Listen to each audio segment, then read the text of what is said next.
L'histoire du jour, on a dit qu'il na TV bandeko. Papa a 65 ans côté TikTok. Papa komi ko zenga loketo.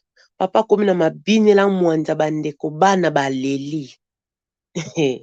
Bana baleli, c'est du pétrin bandeko na ngai. Bomona kaka matière kingo ya nani? Père. Père azo zenga loketo na TikTok. Bandeko na ngai to pesa bandeko na biso conseil. Ni bakoyi kosala na situation ekomeli wango. On se retrouve juste après la pub. TikTok inde makambo. Père koti TikTok aza kozenga loketo. Hey! Qu'est-ce du pétrin? Oyo lobokwa nanye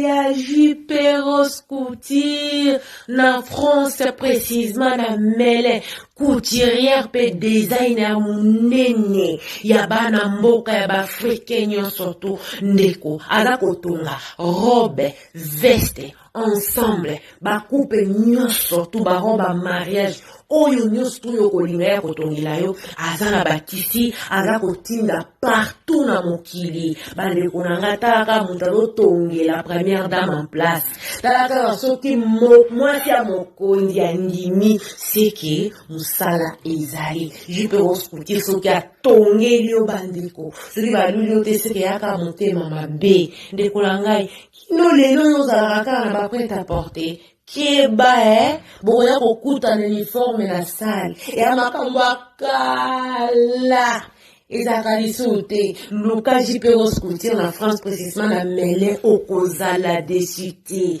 comptoir efanda atelier efanda Jupe Rose Couture qui manque kaka Jupe Rose Couture soki mama première dame en place andimi ola champion na pe donc na accepte yo facilement Jupe Rose Couture mosala kitoko. Bonjour, bonsoir, ça dépend l'ère à laquelle vous allez suivre la vôtre, la championne, notre m'a dit qui n'a donné kanda notre était la Mafumbe en direct de la Suède. Rokoko na baboni, nous sommes dit qui n'a TV partout dans le monde de Sikabozali. Je dis bienvenue na ba nouveau abonnés, sentez-vous à l'aise. Ici, c'est la famille, on parle de tout s'offrir. Sans oublier, bah, sponsor officiel de Kina TV, bah, héros dans l'ombre. Bah, papa na ba maman ya de Kina TV. Fondation, $, pound, euro, bongo franc congolais na kwanja, c'est dit les chombe, yo soutenaka la championne. Lo lengi na za. Soutenaka spirituellement, financièrement, physiquement, au partage ba vidéo na ngai. Ndeko mwasi ndeko mobali. Partage au sala ke sala ke batu batala. Tango nazozwa moi $2 yeba. O bazata ba membre famille nga te baliaka ngona ndila fondation. Nzambe na nga amona yo. Ba papa ba mama. Jesus love us too much. Papa ya 65 à côté TikTok. Mwana na ye ya 32 ans. Une femme mariée avec les enfants à la maison. Alobe la championne. Makambo papa na mama bakabwana. Vraiment etali biso bana te. Mais loko ekomi kopesa pasi. Papa kokuta na mwasi ya âge na biso. Via lobi jamais. Ngai, il faut na sala nini? Na se rajeunir. Ce qui se rajeunir. On dit quoi? Se rajeunir, je crois. Fona keno kolinga moi jeune. Papa kiti na mwana ya moi soza na âge ya bana na ye. Papa ya 65 ans avec une femme de 33 ans. Vous comprenez que papa koyi kobota mwana wana. Po mwana ya papa ya liboso aza na âge ya 36 ans. Oya pesi lisolo aza mwana ya mibale. Donc bana esi bakoyo baza na mabala bandeko. Comportement ya papa ezo rendre bango malade. Ba camarade bakomi koseka basi mibali na bango baza koseka. Vie akomi kozenga loketo na TikTok. Papa komi na TikTok, papa komi danseur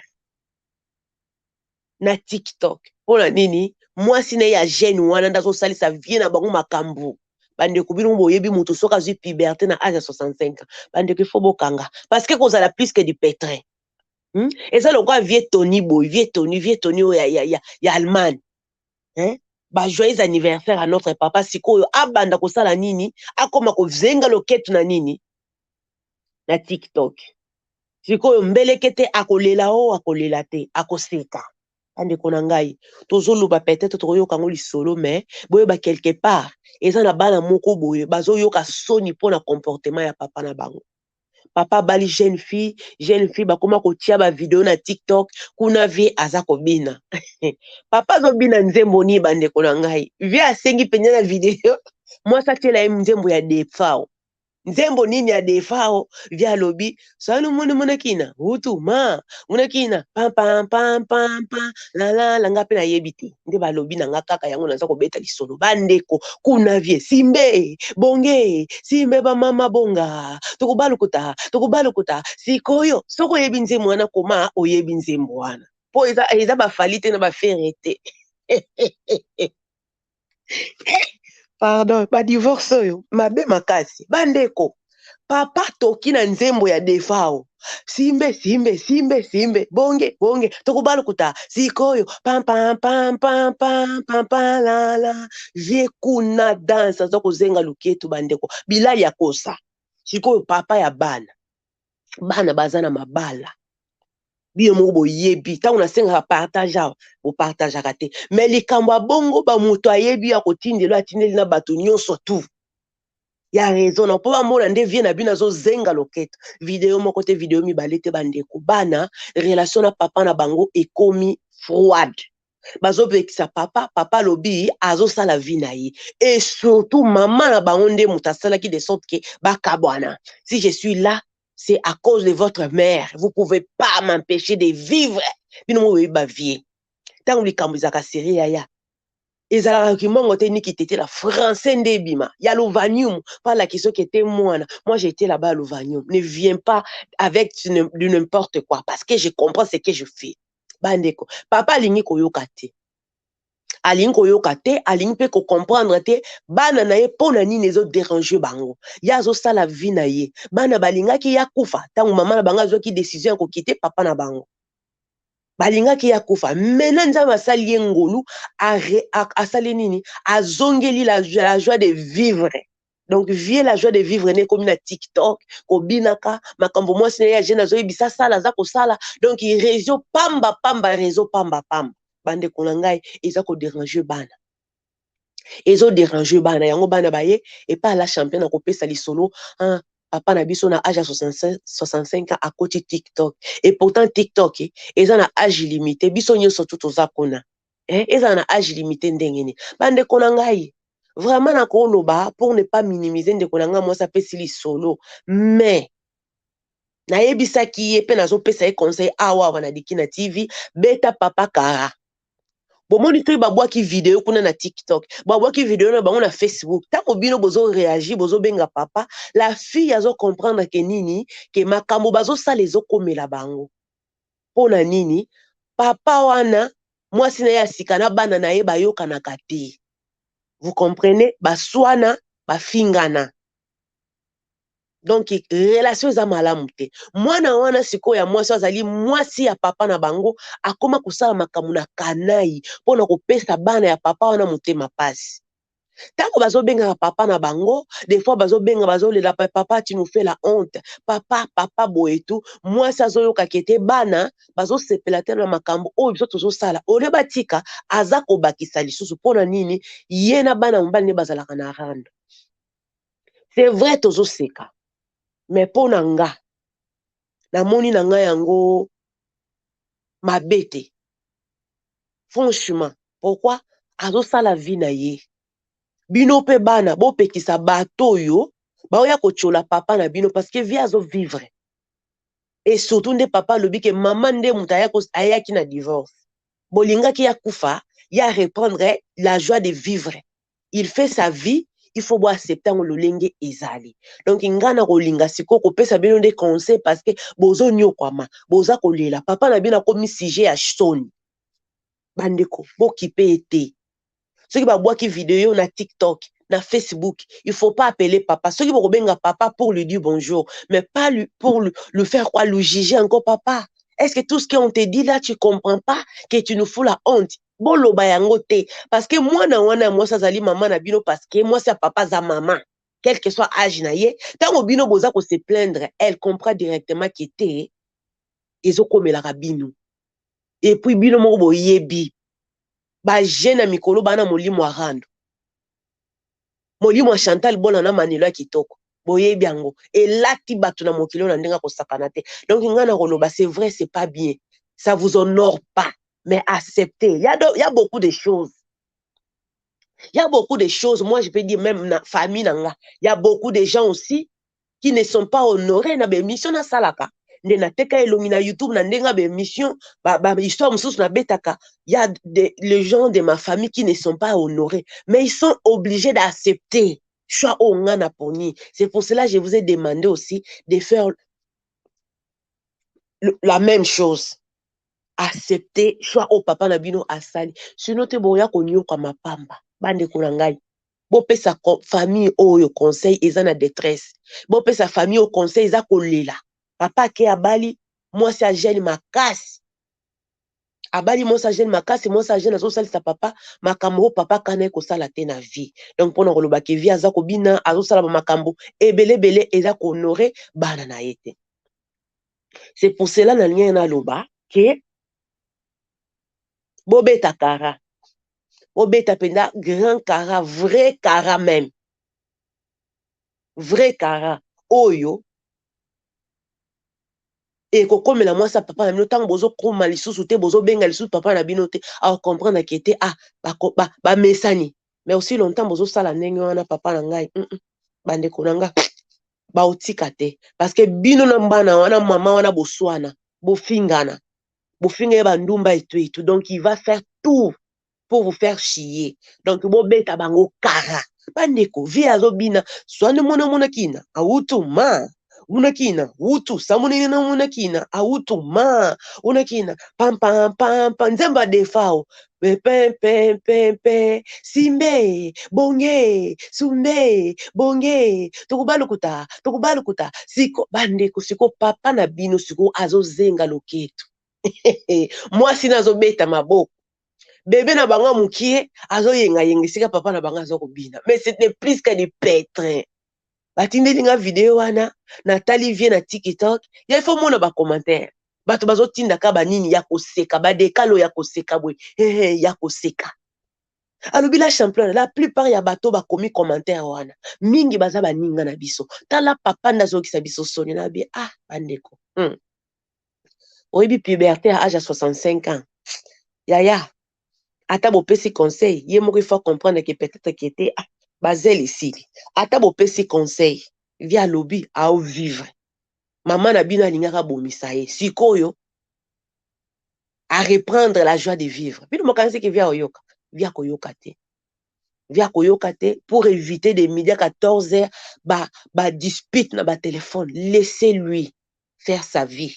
Si vous voulez parler avec votre papa, appelez-lui juste pour savoir comment il va. Point barre. Bacha vidéo te bandeko kakipaka kokolo.com. Et puis désabonnez-vous là-bas. Bokinda ko sala nini kuna. Bloquez bango. Hein? Ko sala de sorte que ba makambo na yo mona raté.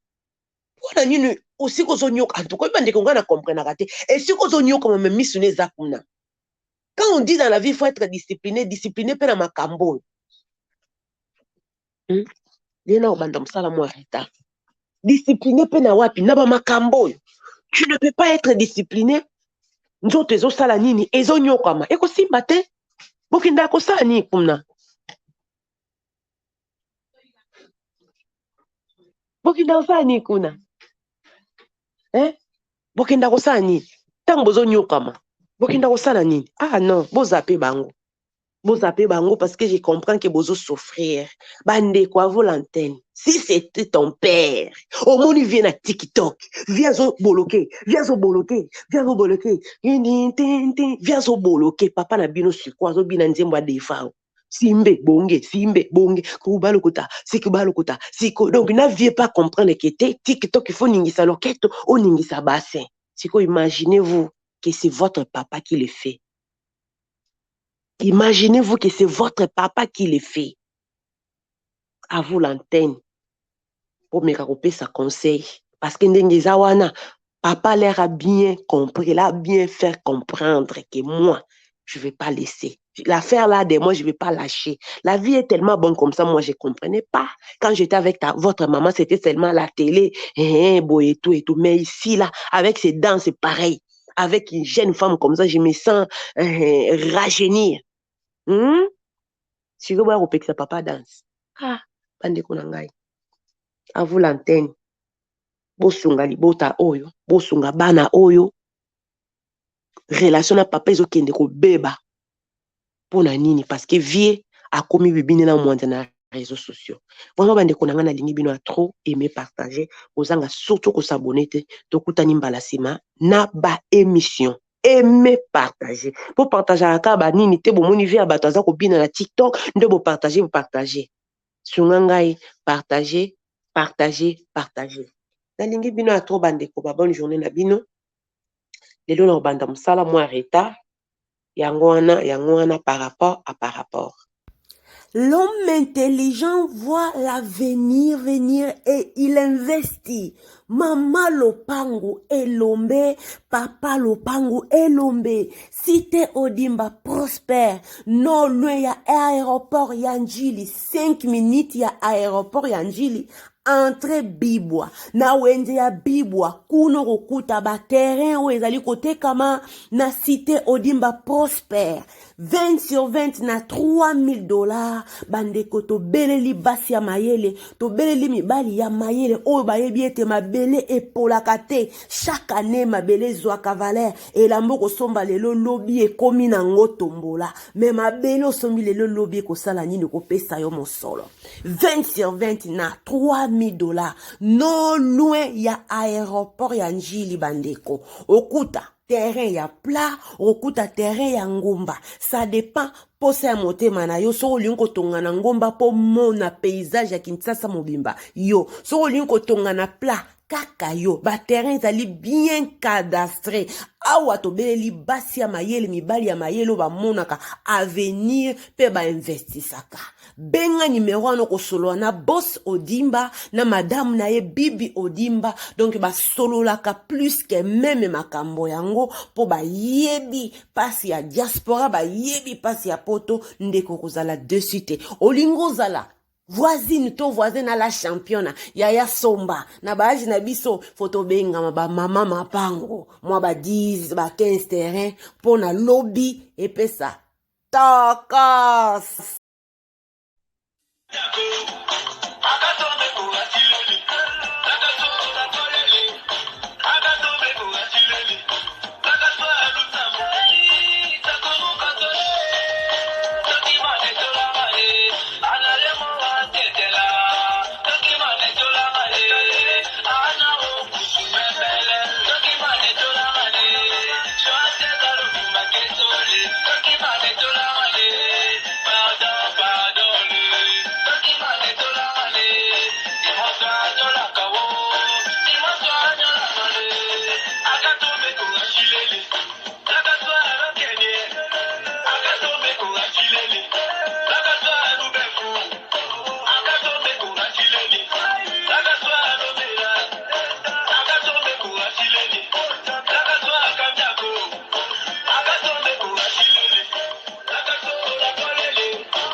Abonnez-vous massivement sur Dikina TV on YouTube. Vous ne serez vraiment pas dessus.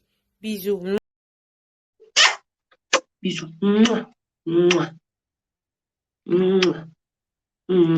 Bisous.